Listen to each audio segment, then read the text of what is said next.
Hola, ¿qué tal? Sean bienvenidos a Amistad de Monterrey, al estudio de Primera Corintios que estamos teniendo. Y en esta serie estamos viendo ahora el capítulo 11 de Primera de Corintios. Después de que hemos visto que esta primera carta de Corintios, el apóstol Pablo está continuamente haciendo observaciones, tratando de centrar y ordenar a la iglesia de los Corintios, porque era una iglesia que estaba un poco desordenada, ahorita lo veremos.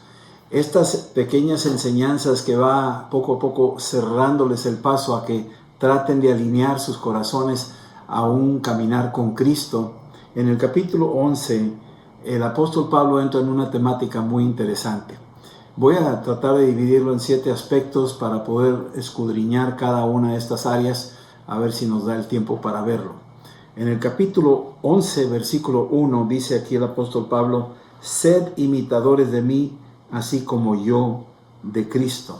El apóstol Pablo está animando a la iglesia de los Corintios porque le habían llegado estos reportes, estas cartas, comentándoles sobre algunas situaciones complicadas en la conducta de la iglesia de los Corintios, y él está corrigiendo cada uno de estos aspectos. Y uno de sus puntos de referencia más importantes es usarse a sí mismo como un ejemplo, como un modelo. Y les dice: sed imitadores de mí como yo soy imitador de Cristo. En la segunda epístola de Timoteo, capítulo 2, versículo 2, hace mención, en otras palabras, pero hace mención de lo mismo a Timoteo, su hijo en la fe. Le dice: lo que has aprendido de mí ante muchos testigos, esto enseña a otros, hombres idóneos, para que enseñen a otros. O sea, es una continuación de modelo que Pablo se usa él mismo como un ejemplo, pero no se vale por sí mismo, sino que él dice: así como yo imito a Cristo. Es muy importante entender este primer punto, la imitación de Cristo. Hay un monje alemán, se llamaba Tomás Kempis, que fue este monje en el siglo XV más o menos. Él era un místico, pero también era un hombre que estudiaba mucho las escrituras, y él escribió un libro sobre mi imitación de Cristo, Tomás Kempis, y fue un libro que ordenó mucho el caminar de los cristianos de su época que habían estado desubicados. Aquí el apóstol Pablo está usando los mismos conceptos de la imitación de Cristo, es el punto de referencia.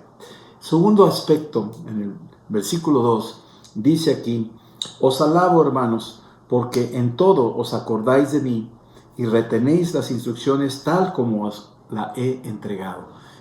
Aquí hay dos cosas que el apóstol Pablo empieza a alabar a los corintios. Creo que está poniendo un poquito de aceite para suavizar la tensión después de tantas observaciones que ahorita va a seguir aplicándolas, pero aquí está yendo suave y hace sus reconocimientos porque también tiene que hacerlo. Y dice que les alababa por estas dos cosas. Número 1, porque se habían acordado de él. Esta palabra, acordarse de él, se refiere a que habían apoyado la vida del ministerio del apóstol Pablo, tal vez económicamente, y también lo tenían también presente en sus devocionales orando por él. Y aquí el apóstol Pablo les agradece que se hayan acordado de él. Pero también está agradecido y los alaba porque han permanecido en la doctrina de lo que él les enseñó. Aquí lo dice en el versículo 2, dice: porque retenéis las instrucciones tal como os las entregué. Aquí el apóstol Pablo está enfatizando de que no se salgan del curso que él inicialmente estableció en sus vidas, sino que se mantengan en el caminar de la sana doctrina que él inicialmente les enseñó. Y les alababa por estas dos cosas, que se acordaban de él, tanto tal vez en apoyos de su ministerio económicos y en sus oraciones, como el haber preservado y mantenido el curso en la doctrina del apóstol Pablo.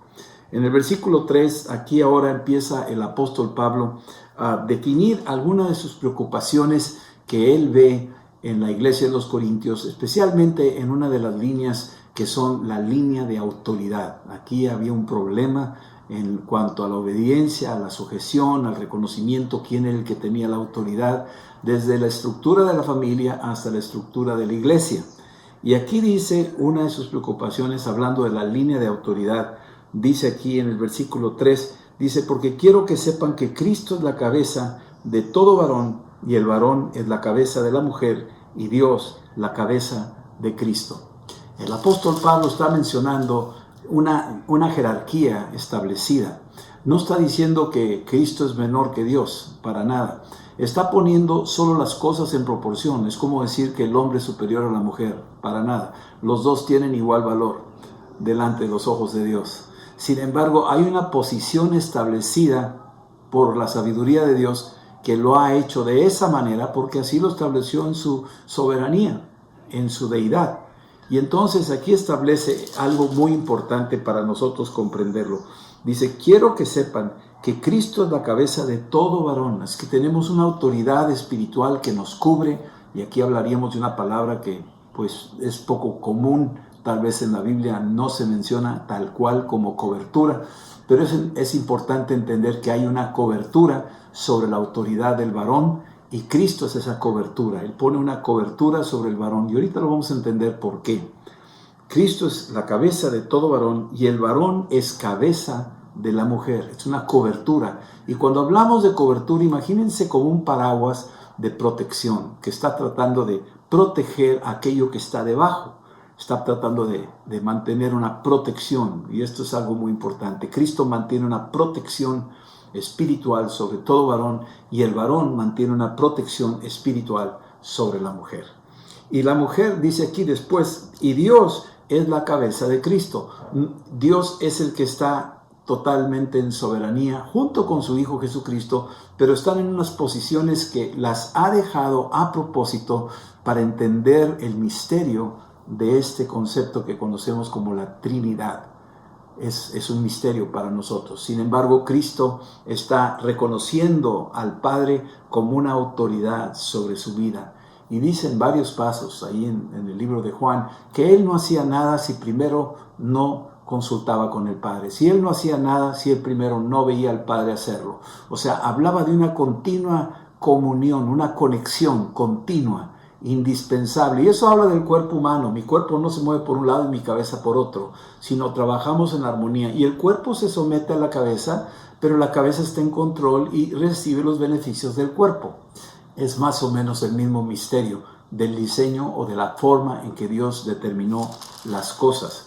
Ya para el versículo 4, hablando de la línea de autoridad, las preocupaciones del apóstol Pablo eran básicamente dos cosas. Versículo 4 dice, todo varón que ora o profetiza con la cabeza cubierta afrenta su cabeza. Ahora vamos a ir entendiendo de que aquí está usando ciertos elementos culturales de su tiempo para poder aterrizarlo a nuestro tiempo. ¿Y qué es lo que quiso decir con esto? Todo varón que ora o profetiza con la cabeza cubierta afrenta la cabeza. El hecho que tú ves hoy en día a los judíos cubiertos con su shal cuando están delante del talit, delante del muro de las lamentaciones orando, parecería que están contradiciendo esta parte de Pablo. Nada está más lejos de la verdad. Lo que quiere decir el apóstol Pablo es de que el varón estaba bajo una condición donde él podía con toda la confianza, entendiéndolo y lo reflejaba, si no tenía nada cubierto en su cabeza, dando a entender que Cristo era su cabeza, invisible, pero estaba cubriéndolo. Eso es lo que estaba tratando de decir aquí el apóstol Pablo. Para el versículo 5 dice, pero toda mujer que ora o profetiza con la cabeza descubierta, afrenta su cabeza, porque lo mismo es que si se hubiese rapado. Ahora, ¿por qué dice el apóstol Pablo? ¿Qué quiere decirnos con esto? Algunos han malentendido esto y lo han aplicado literalmente. Ahorita vamos a ver lo que es el concepto del velo. Y han hecho que si la mujer no usa velo, está mal. Ella tiene que llevar un velo. Tradicionalmente, antiguamente, algunas de las religiones populares usaban que la mujer tenía que llevar un velo. Era como un símbolo basado en estas porciones de las Escrituras. Y sin embargo, aquí lo que quiere decir es que la mujer usaba este tipo de símbolo, era un símbolo de que estaba bajo una cobertura y por eso se usaba un velo.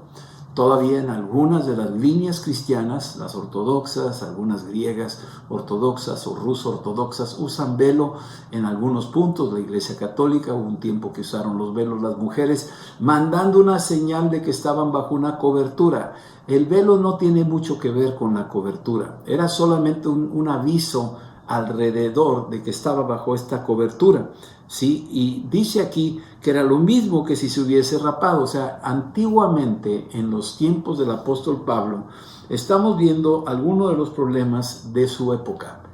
En los templos paganos, las mujeres había unos templos de prostitución, donde las mujeres que eran las prostitutas dentro de estos templos se rapaban la cabeza o se cortaban el cabello. Las mujeres de la ciudad, las mujeres decentes, por decir así, no se cortaban el pelo. Y por otro lado, las mujeres de la sociedad se ponían un velo para distinguirse de las prostitutas que no usaban velo.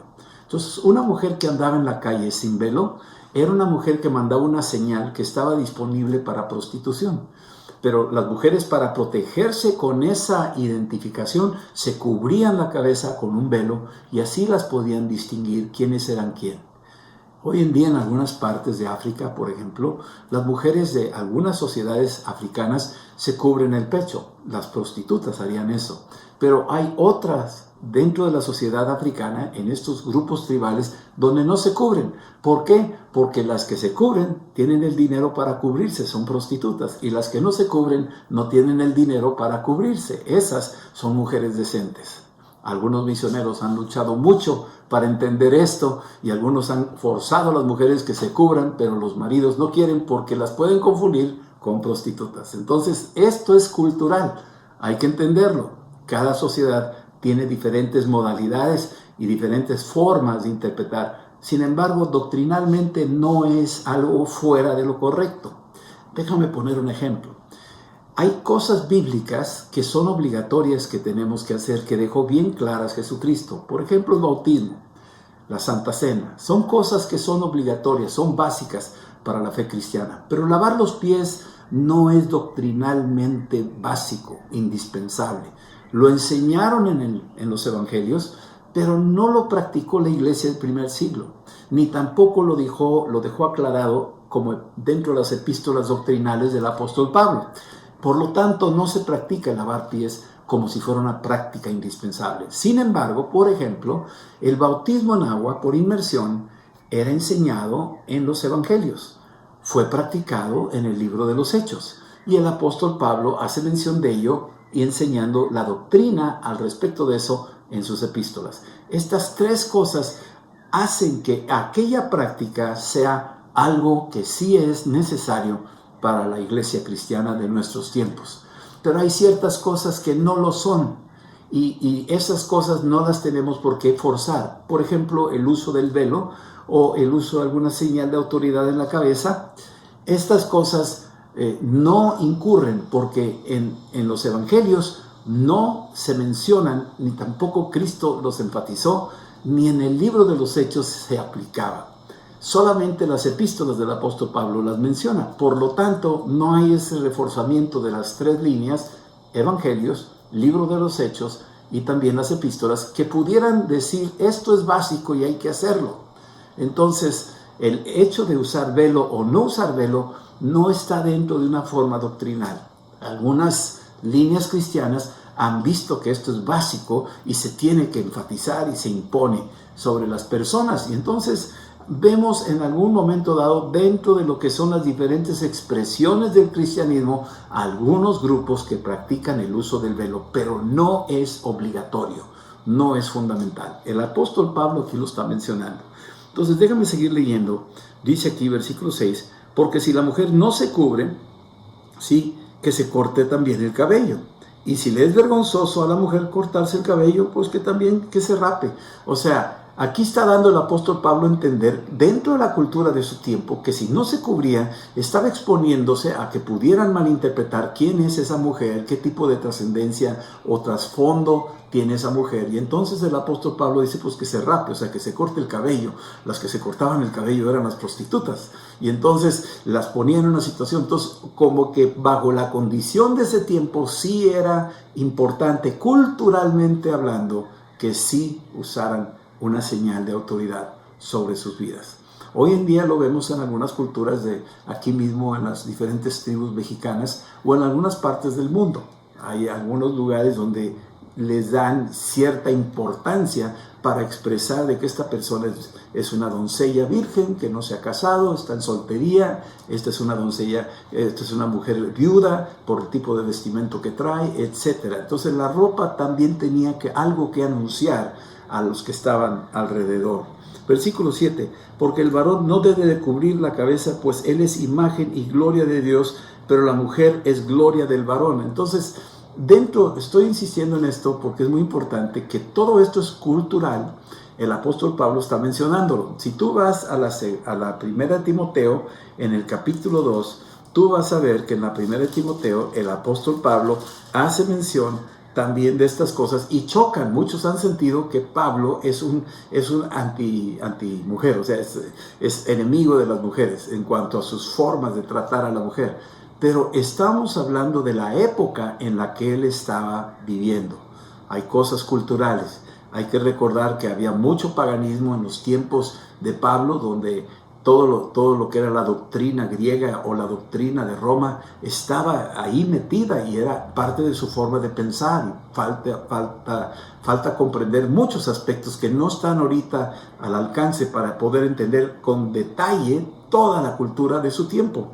En la primera de Timoteo capítulo 2 dice aquí que en el versículo 8 dice: quiero pues que los hombres oren en todo lugar levantando sus manos santas sin ira ni contienda. Asimismo que las mujeres se atavíen de ropas decorosas, con pudor y modestia, no con peinados ostentosos, ni oro, ni perla, ni vestidos costosos, sino que con buenas obras, como corresponde a mujeres que profesan piedad. Bueno, está bien, es correcto que sean modestas en su forma de vestir, hay que tener cuidado, hay formas de vestir que pueden ser provocación, y entonces el apóstol Pablo no quería eso. Probablemente en su tiempo sucedía algo parecido.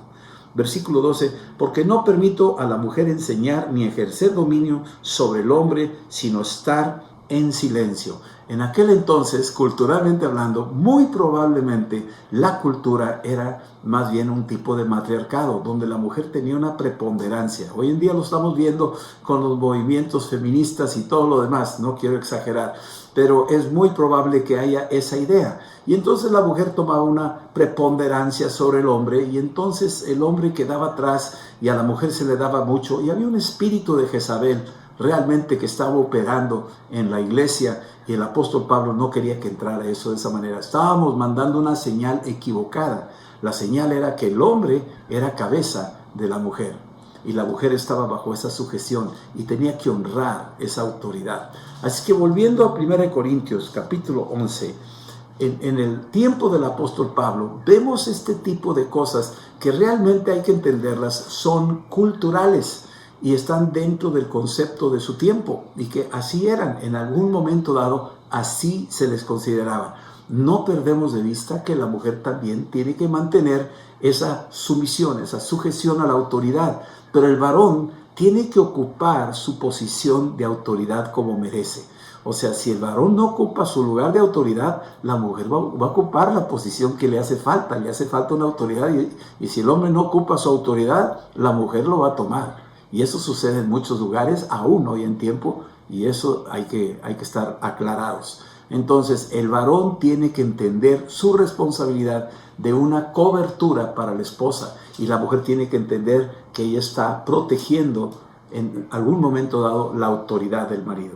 Ahora, dice versículo 8, porque el varón no procede de la mujer, sino la mujer del varón. Esto es volviendo a Génesis, hablando de la creación. O sea, Adán fue primeramente creado por Dios, y Dios lo vio solo y dijo: no es bueno que esté solo. Y entonces lo profundizó en un sueño, sacó una costilla, formó una mujer y se la presentó, le trajo a Eva. Esta forma de que primero fue el hombre y luego la mujer le da un mensaje muy importante al concepto de la forma en que Dios trabaja. El hombre fue primero y luego la mujer, dando a entender que Cristo es primero y luego la iglesia. Está mandando varios mensajes para irlo entendiendo en cuanto a origen. Es muy importante entender esto. Y si hay alguien primero, siempre el que llevaba la preeminencia, el primero, tenía la ventaja y tenía otros atributos comparado con el segundo, el que aparecía. Aquí lo estamos viendo. Varias veces vimos el caso de Saúl con Jacob. Y entonces esta prioridad, el primogénito, recibía 2 veces más, por decir, la herencia que el segundo. Y así lo estamos viendo. Aquí estamos viendo el mismo caso. El hombre fue creado primero y luego del hombre salió la mujer. Entonces dándole su prioridad, dándole el honor al primero. Esta es la forma que también Dios nos enseña a nosotros qué es primero en tu vida. ¿Es Dios primero en tu vida o es tu trabajo primero en tu vida? ¿Es Dios primero en tu vida o es tu familia primero en tu vida? ¿Qué es primero? Y entonces cuando tú entiendes este concepto, se establece claramente el orden que tú tienes que aplicar en tu propia vida. ¿Qué es primero? Y entonces lo primero es Dios, definitivamente. Entonces aquí lo está dejando ver el apóstol Pablo. Sin embargo, fíjense lo que hace en el versículo 9. Y tampoco el varón fue creado por causa de la mujer, sino la mujer por causa del varón. Por lo cual la mujer debe tener señal de autoridad sobre la cabeza por causa de los ángeles. Ahora sí quiero entrar en este tercer punto. ¿Sí? El primero fue imitadores de Cristo. El segundo fue la forma en que él aprecia que la iglesia de los Corintios tiene cuidado de él y que obedece la doctrina que él les estuvo enseñando. La tercera fue su preocupación de que hubiera una línea de autoridad dentro de la iglesia porque había divisiones y había desorden. Y luego aquí estamos viendo algo muy importante que viene siendo la señal de autoridad. Déjame decirte algo con respecto a la señal de autoridad. La señal de autoridad, dice aquí, versículo 10, por lo cual la mujer debe de tener señal de autoridad sobre su cabeza por causa de los ángeles. Algunos han interpretado que se refiere a los ángeles que trabajan para Dios y que son los que vienen a ministrar a los herederos de la salvación. Esto viene en Hebreos 1:14. Los ángeles vienen a servirnos y nos están ayudando. Y por causa de los ángeles se ponía una señal de autoridad. Es lo que se pudiera interpretar de que estas mujeres están bajo autoridad y los ángeles reconocen eso y están como colaborando en la protección de lo que es el hogar, la familia, el matrimonio, el hombre o la mujer. Sin embargo, también cuando referimos a los ángeles, es probable que se refiera también a los ángeles caídos. Y estos ángeles caídos aparecen, la primera instancia podríamos decir en Génesis capítulo 3, cuando Eva empieza a platicar con la serpiente y el marido no se encuentra ahí, no está la cobertura, no está el velo de protección, no está Adán. Y Eva empieza a platicar y por causa de este ángel caído, que se representa como la serpiente, engañó a Eva. Y al engañarla, la engañó porque la presencia de esa autoridad estaba ausente. No estaba la autoridad de Adán. Para cuando ella come el fruto, Adán también toma del fruto porque ella le dio a él. Y finalmente los dos caen en el mismo pecado. Y entonces trajo esta desgracia a la raza humana. Pero es importante entender este versículo 10, que por causa de los ángeles tiene que llevar una señal de autoridad. Y no es necesariamente, volvemos al tema de un velo. Estamos hablando de algo que necesita la mujer tener, y en este caso puede ser algo espiritual, que es el marido, y es su corazón sometido a la autoridad de su esposo. Eso es lo que quiere decir. Su corazón está sometido a la autoridad del esposo. Eso es muy importante. Y el corazón del hombre está sometido a la autoridad de Cristo. Esta es la forma. Versículo 11. Pero en el Señor ni el varón ni la mujer es sin la mujer, ni la mujer sin el varón. Así es que está hablando de que los dos, aunque están en posiciones diferentes, reciben igual tratamiento de parte de Dios. Dios a los dos los ve de igual manera. Versículo 12. Porque así como la mujer procede del varón, también el varón nace de la mujer, pero todos proceden de Dios. Así es que aquí ya cerró el círculo el apóstol Pablo. Sí, fue Adán el primero y luego salió la mujer de ahí, correcto, pero a lo largo de la historia el hombre sale de la mujer. Entonces como que va cerrando un círculo y el apóstol está diciendo, señores, tanto el varón como la mujer delante de los ojos de Dios tienen un mismo valor. Dios los ve igual.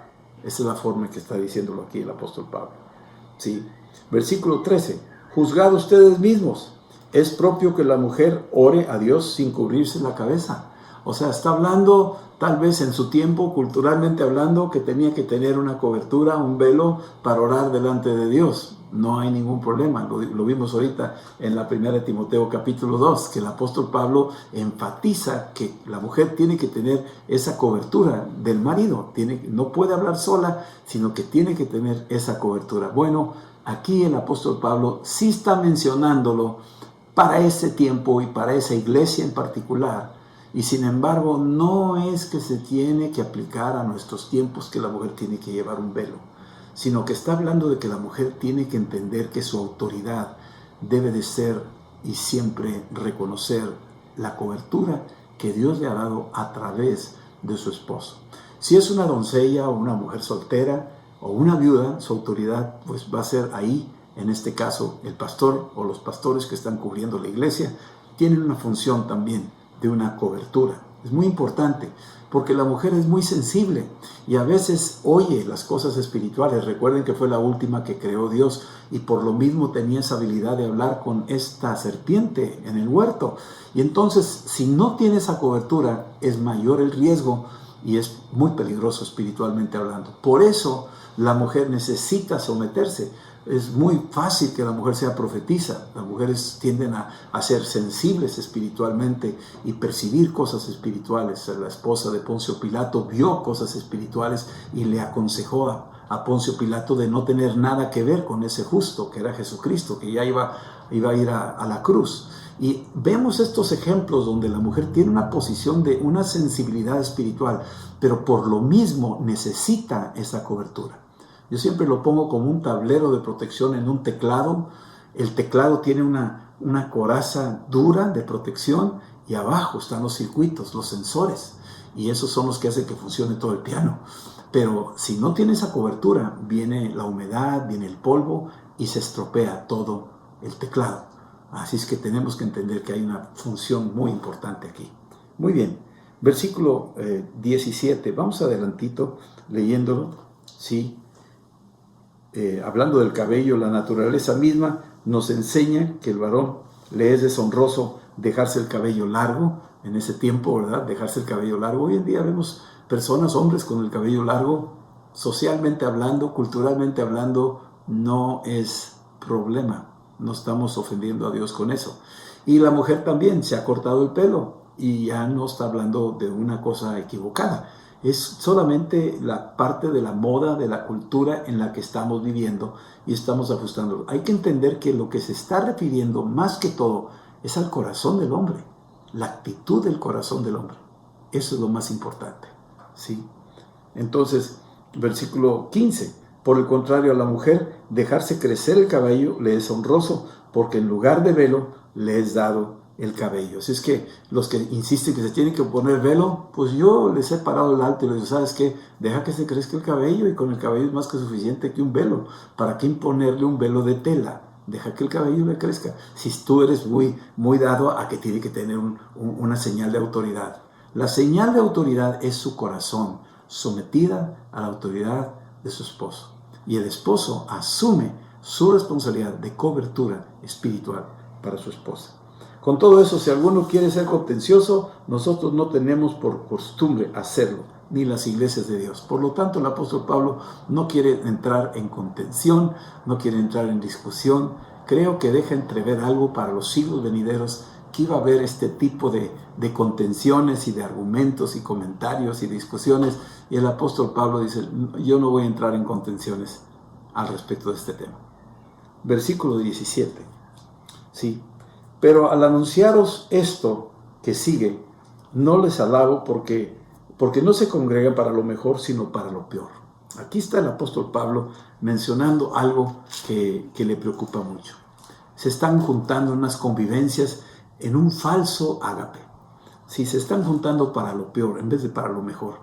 Resulta que las iglesias, dice, oigo que hay entre ustedes divisiones y en parte lo creo. Y aquí hay otra queja que le van mandando en la cartita, el reporte a Pablo de lo que está pasando en la iglesia de los Corintios, que había división en las iglesias. Ahora vemos varios tipos de divisiones, ¿verdad? En las convivencias, ya las vimos algunas. Unas, que yo soy de Pablo, yo soy de Apolos, ahí entraban las discusiones a la hora de sentarse a la comida y empezaban las discusiones y empezaban las tensiones entre unos y otros.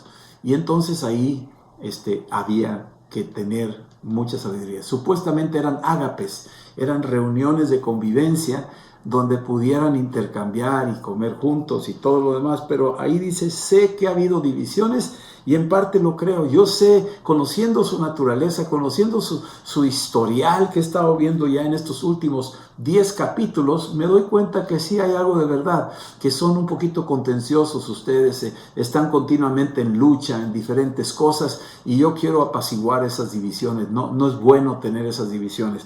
Sus convivencias de ágape, dice por versículo 19, porque es preciso que entre ustedes haya disensiones, para que se hagan manifiestos entre ustedes los que son aprobados y los que no. O sea, el apóstol Pablo dice, miren, yo sé que hay divisiones, yo sé que hay disensiones entre ustedes en los ágapes, en estos tiempos de convivencia que tienen ahí mismo en la iglesia, hay estas fricciones, hay estas luchas.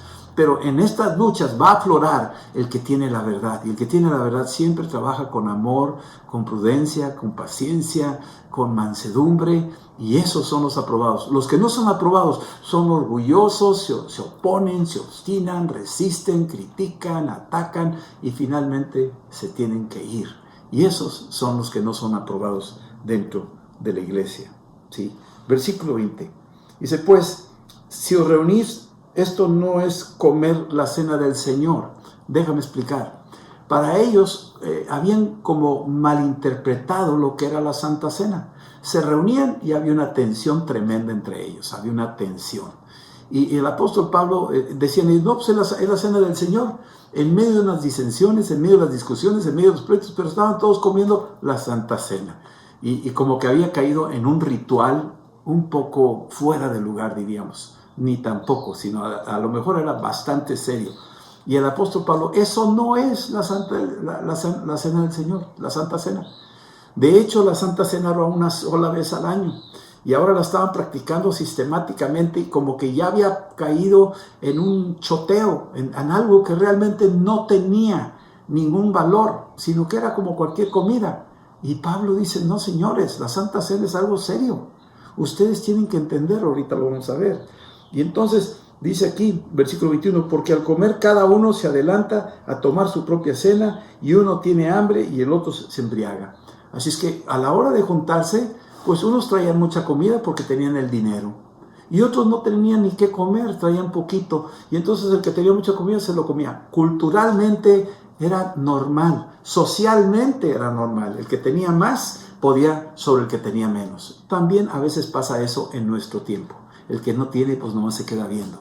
Y el que tiene mucho, se ataranta todo. Y entonces, y decían, esta es la Santa Cena. Yo ya tomé la Santa Cena.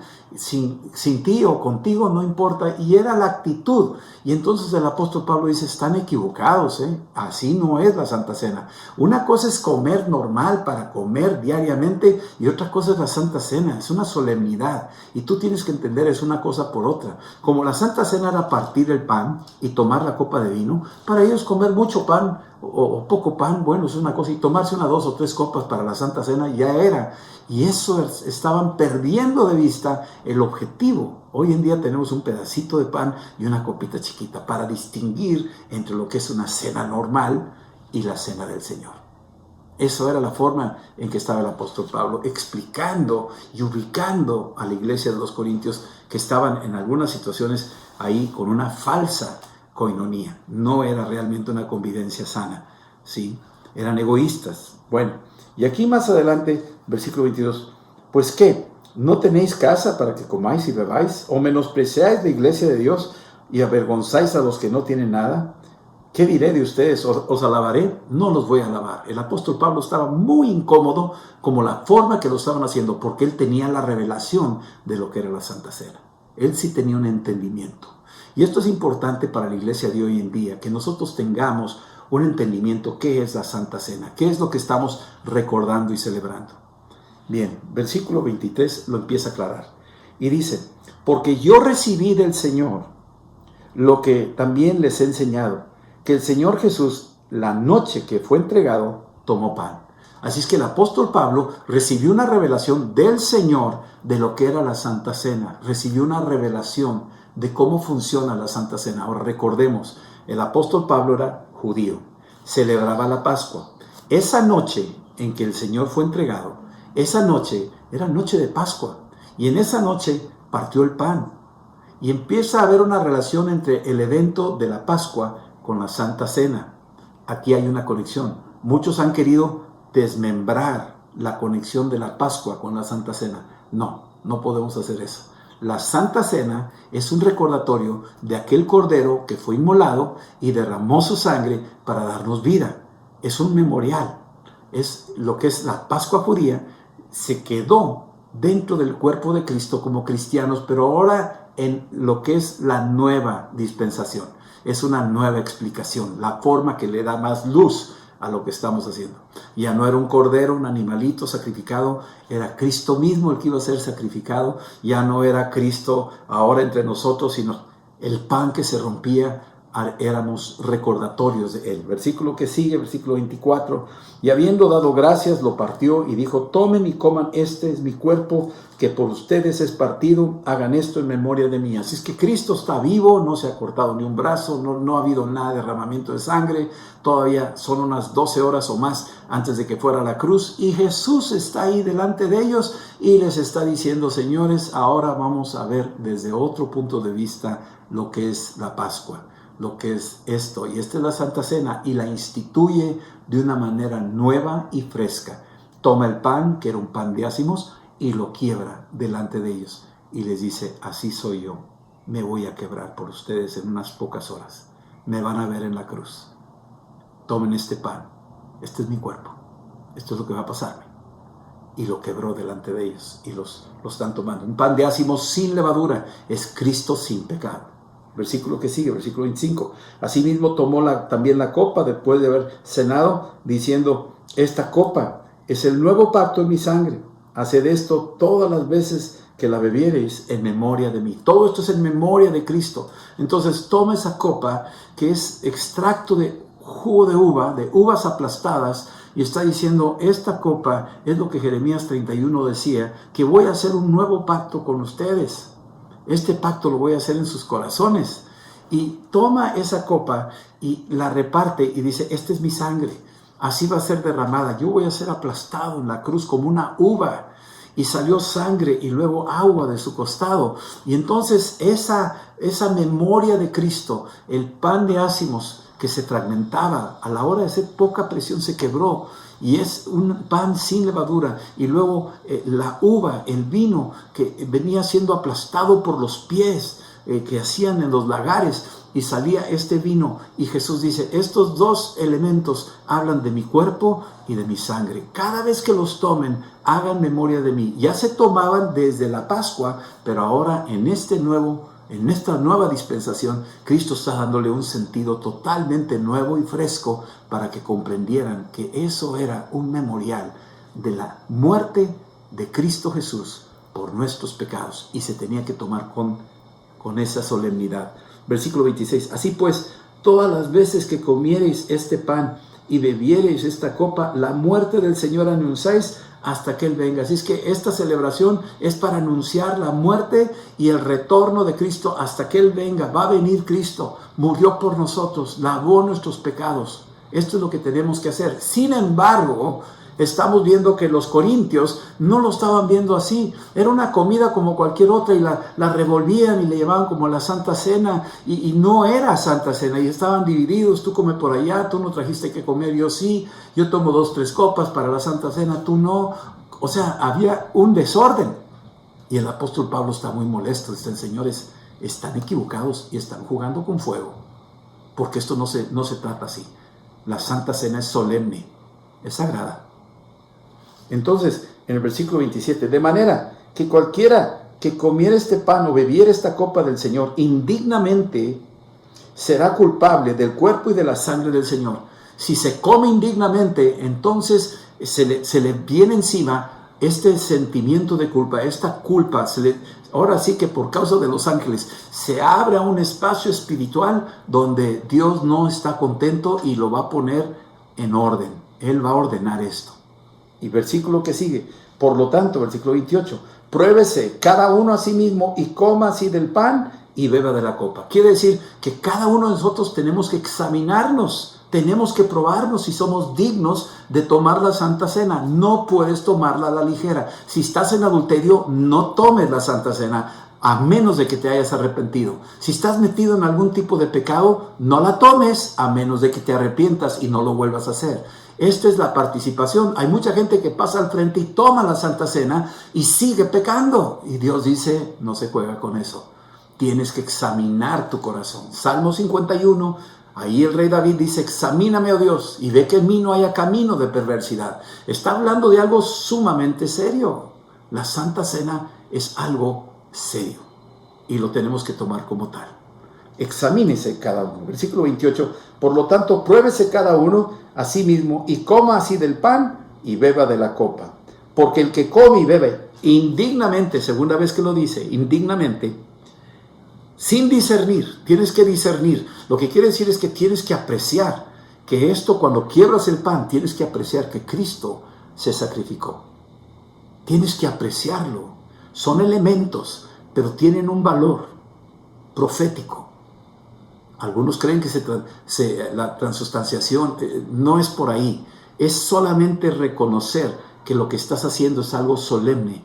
Y sí, discierno el cuerpo de Cristo, discierno que Cristo murió por mí, discierno que la copa es un recordatorio de su sangre que lavó mis pecados. Valoro aquello, le doy un sentido profético a lo que estos elementos significan. ¿Sí? El cuerpo del Señor. Si tú lo tomas indignamente, dice, juicio, come y bebe para sí. O sea, hay juicio. Y este juicio, de una manera muy clara, cuando habla de juicio, dice, por lo cual hay muchos enfermos y debilitados entre ustedes, y muchos duermen. Hay juicio. Muchos duermen. Muchos están enfermos. ¿Qué quiere decir eso? Que tomaron indignamente la Santa Cena. Y al tomarla indignamente, produce enfermedad en algunas personas que estaban en pecado a sabiendas y lo están tomando indignamente. Y entonces Dios está poniendo la advertencia, con esto no se juega. Porque ¿sabes qué? La Santa Cena te sana. La Santa Cena te bendice. Es parte de la comunión con Dios y con el pueblo de Dios. Y entonces es un recordatorio que te está dando vida, te está dando paz, te está dando resurrección, te está dando perdón de pecados, te está dando salud.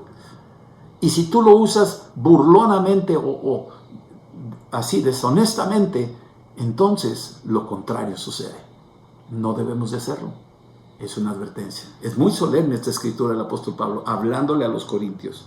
Así es que versículo 31, sí pues, examinémonos a nosotros mismos para no ser juzgados. Mas siendo juzgados, somos castigados por el Señor, para que no seamos condenados, sí, con el mundo. ¿Qué quiere decir eso? Que aún siendo hijo y haces algo indebido, Dios como Padre amoroso, según Hebreos 12, tú puedes leer Hebreos 12, del capítulo 12, del versículo 5 al 12, del 5 al 11, habla de nuestro Padre que amorosamente nos disciplina, nos aplica disciplinas, porque nos ama, porque es nuestro Padre. Si no fuera nuestro Padre, pues no pasaría nada. Pero si es nuestro Padre, sí nos disciplina si hacemos algo indebido.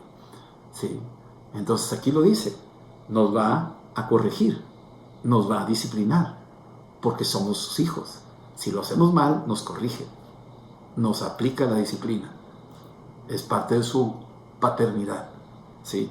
Versículo 33. Así es que, hermanos míos, cuando te reúnas a comer, espérense unos a otros. Si van a comer juntos, espérense, vamos a reunirnos todos y vamos a celebrar esto con solemnidad. Reconocer que Cristo murió y se fragmentó en la cruz y reconocer que derramó su sangre y su sangre nos limpia de todo pecado. Esta es la Santa Cena.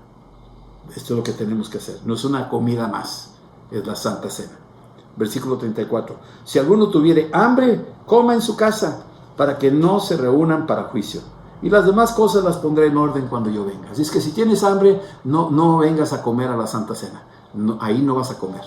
Ahí vas a celebrar el recordatorio de la muerte y el sacrificio de nuestro Señor Jesucristo. Eso es parte. Vamos a orar. ¿Sí? Si gusta cerrar tus ojos ahí y decirle esta oración nomás, invítalo a tu corazón y dile: Señor Jesús, yo te doy gracias que tú eres mi cobertura, que tu sangre me limpia de todo pecado. Perdóname, Señor. Y yo quiero que tú me ayudes a examinar mi corazón para agradarte y servirte. Te doy a ti la gloria, Señor. Te doy a ti la alabanza, porque tú me amaste, te diste todo en la cruz por mí. Y gracias por haber resucitado de los muertos. Ven a mi corazón y lléname de tu Santo Espíritu. Y ayúdame, Señor, a caminar contigo, a imitarte. En el nombre de Jesús. Amén. Amén. Que Dios los bendiga y nos veremos después. Hasta luego.